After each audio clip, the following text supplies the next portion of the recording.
Peppa wakes up not to the singing of birds, but to the roar of machines. It's time for her to go to the factory. Her small hands are already accustomed to hard work. Her eyes are dull. Mummy Pig cries at night. Daddy Pig drinks to forget. George sleeps, unaware that the same fate awaits him. Peppa remembers playing in the mud. Now mud is her job. She sees other children. Their faces are just as tired. They work in silence. No one laughs. No one cries. Peppa feels pain in her back, but she can't stop. The overseer watches. His eyes are cold as steel. Food is tasteless. Water is dirty. Sleep is short and restless. Peppa feels her childhood stolen, her future destroyed. She hears voices. They whisper of freedom, but it's just a mirage. The voices grow louder. They call her into the darkness. Peppa tries to run away from the voices, but they pursue her. She sees shadows. They dance around her, luring her into the abyss. The shadows become denser. They engulf her. The factory hums. Machines work non-stop. No one comes. No one searches. Toys lie on the floor. They wait, but Peppa will not return. The sun sets. Darkness engulfs the factory. Peppa became part of the mechanism. She dissolved into oblivion. The lost Peppa Pig episode that never aired. Peppa Pig's house was enveloped in an unusual silence. Gloomy shadows danced on the walls, creating ominous patterns. Peppa and George played in their room, where a bunk bed stood against the wall, George on the bottom, Peppa on top. Suddenly, a strange, distorted sound emanated from the old speakers. Mummy Pig and Daddy Pig froze, listening to the growing noise. The sound grew louder, penetrating every room of the house. The speakers began to glow with an eerie red light. Peppa and George felt an inexplicable fear. The speakers pulsed, emitting a piercing wail.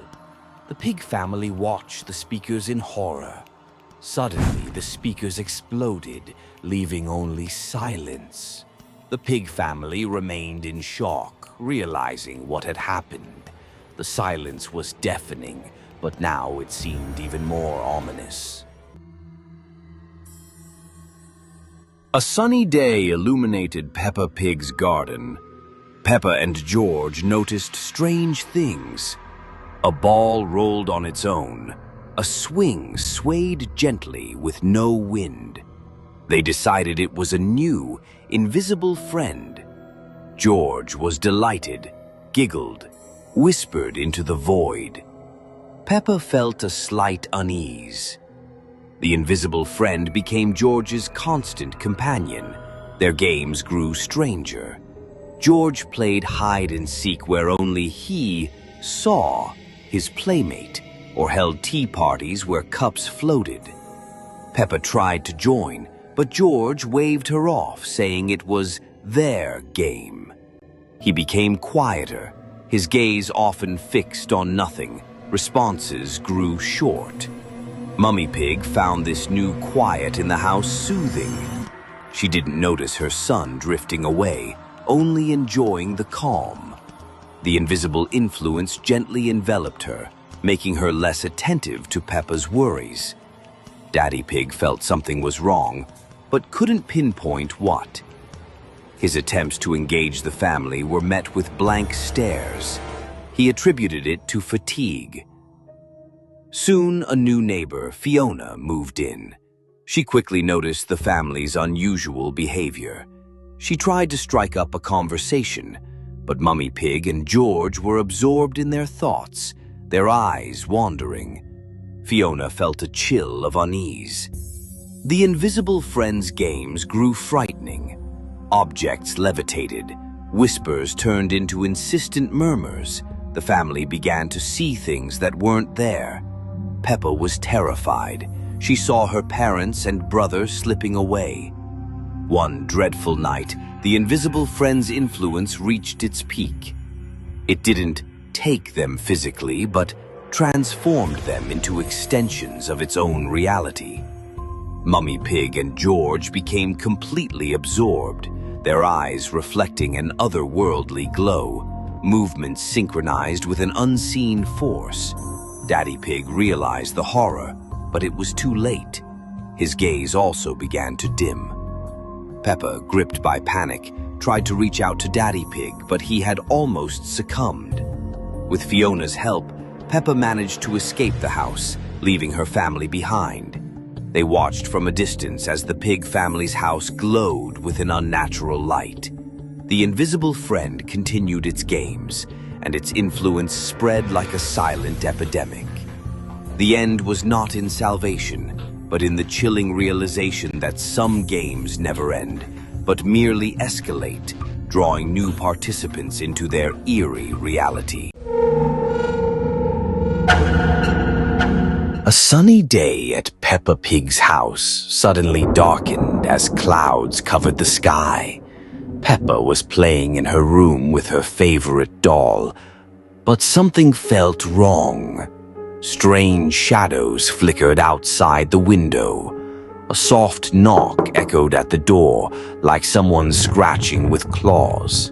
At the doorstep stood a large white rabbit in a pink jumpsuit with a triangular mask on its face. Its eyes glowed red through the mask's slits. The rabbit extended a bright postcard to Peppa showing children's games. The postcard depicted swings, slides, and carousels, but something about these drawings seemed sinister. The colors were too bright and the shadows too dark. Peppa took the postcard with trembling hooves and read the invitation to fun games for children.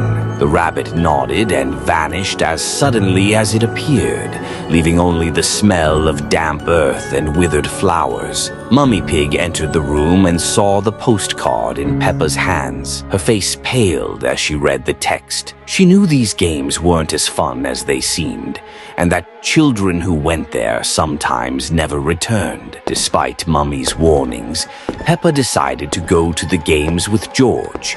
They secretly snuck out of the house while their parents slept. The moon shone with cold light, and the wind whispered strange melodies through the tree leaves. The children arrived at a large clearing where other rabbits in pink jumpsuits awaited them. In the center stood a giant doll with empty eyes that slowly turned its head, watching every movement of the children. The main rabbit in a black mask announced the rules of the first game: red light, green light. But when someone moved on red light, a horrible creaking sound echoed, and that child disappeared into the darkness, leaving only the echo of their scream. Peppa realized she was trapped when she saw her friend Susie Sheep disappear. The doll's eyes glowed red, and the rabbits began slowly approaching the remaining children, making strange sounds like laughter and crying combined.